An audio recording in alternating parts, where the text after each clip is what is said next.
Update on LA wildfires, guys, and I am covering the Palisades fire.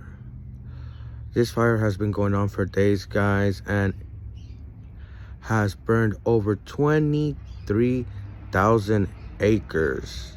And this fire is only contained 17%.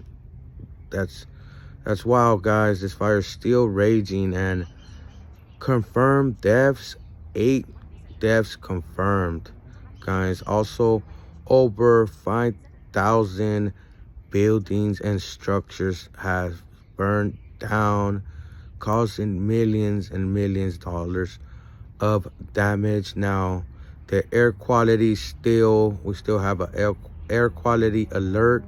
So if you out there in that area, keep your mask on, stay out from being outside.